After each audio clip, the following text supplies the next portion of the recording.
Hey, y'all. Happy Wednesday. It's your girl, Candy J, your favorite premarital marital counselor, wedding officiant, marriage boot camp coach, mocha marriage facilitator, sex educator, relationship and intimacy coach, 7 principles of making marriage work, Gottman leader, and so much more, guys. Listen. If you've never been here before, welcome. It's Wedding Wednesday, guys, right? And so on Wedding Wednesday, I usually talk about something that has to do with premarital counseling or getting to the altar, right? And so today I kind of just want to talk real quickly about in-laws. In-laws, guys. Are they in-laws or are they outlaws? Let me tell you something. So, top 5 reasons for divorce. Okay, family and friends, intimacy and sex, finances, housework, and parenting. Okay, those are the 5 top reasons for divorce, right? And so we kind of want to get into it and not get to a point where we can be proactive instead of reactive, right? If I can help you do that. Right. So here's a couple of things that I would really like you to ask your partner, right? How about how do your parents feel about your plans for getting married? How do they feel about it? Are they okay? Do they really like me as your fiance, right, as your future partner? How do they feel about parenting and helping with the grandchildren, right? How do they feel about financial support, right? Do they feel like they should be supported by us?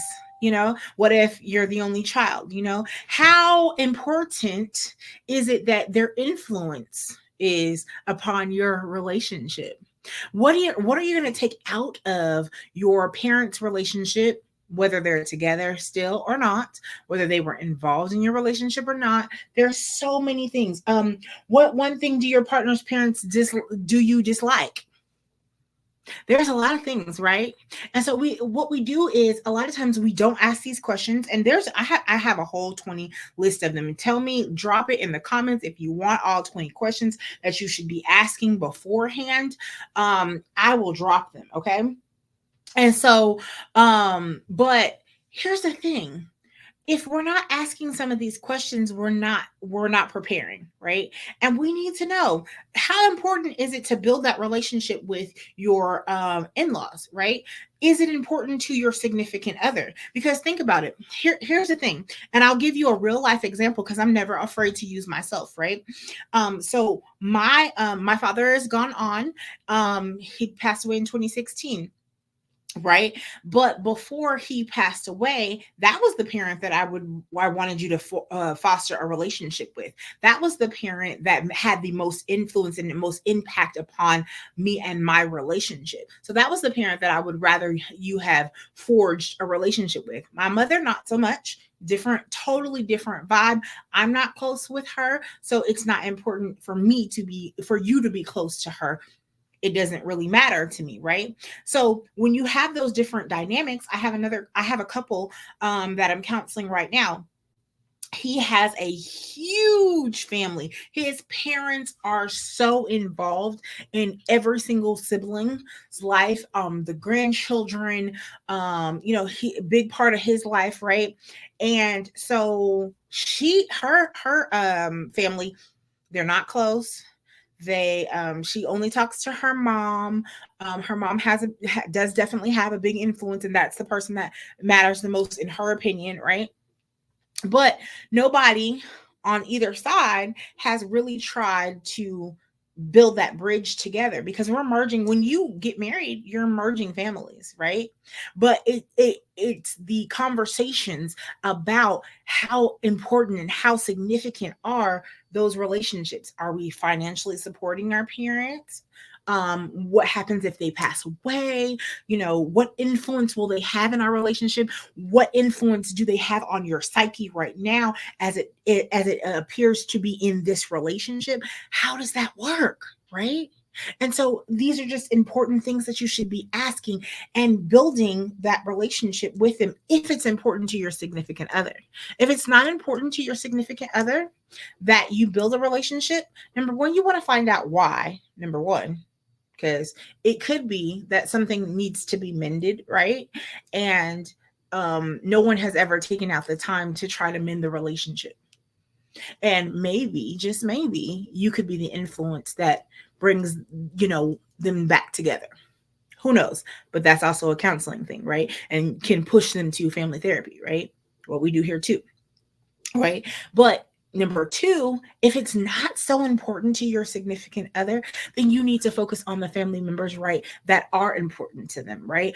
Do you have a godmother that is more the mother? Like, for instance, again, never afraid to use myself, my grandmother was more of a bigger influence than my mother as I got older, right? So granny was the one that was influenced. That was I will hop on a plane when she was alive. My husband knew somebody called me about my grandmother. I'm on Southwest Airlines, I'm American Airlines. I'm trying to find a ticket to get there. And I had an emergency fund just to get there to be with Granny, right? So, because that was my mom. You need to know these things, right? Going into that relationship, going into this marriage that you are forging together. And there are so many things that we don't talk about before we get married. And that's why I do these lives. So it gets your juices going and get your juices thinking about it. I even have a list of 276 questions that you should ask in different categories before you get married. It's important. There are things that can be worked out before you get married, right? And there are things that are just going to pop up along the way, but some things can be prevented, right? Some things can be proactive about before we ever go down that. And then I have a couple right now that didn't know, right? She didn't know that there was such a huge wedge between her fiance and his dad. Like, she saw on the outside, hey, they see each other, they do pleasantries or whatever, but she never really dove in to what the issues were with him and his dad, right? Because she was just like, oh, maybe it's just not my business. Nah, honey, you're going into this relationship and and these people are attaching themselves to you, right?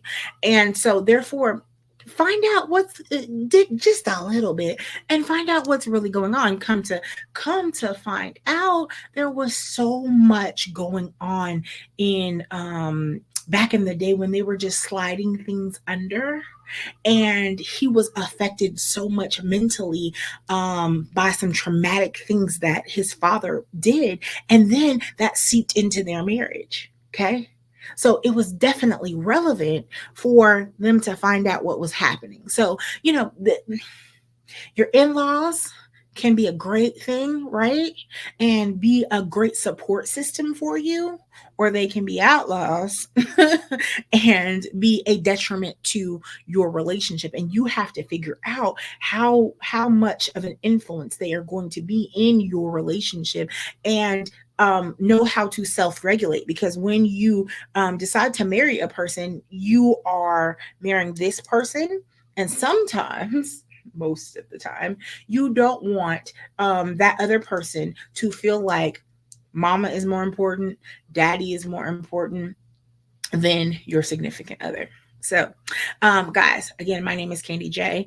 I am a certified clinical sexologist through the Dr. Virgil Institute, through the American Colleges of Sexology. I am a premarital and marital counselor. It's what I do. I love it. I could say I'm probably obsessed with it because couples are my thing. I love to uplift my couples, right?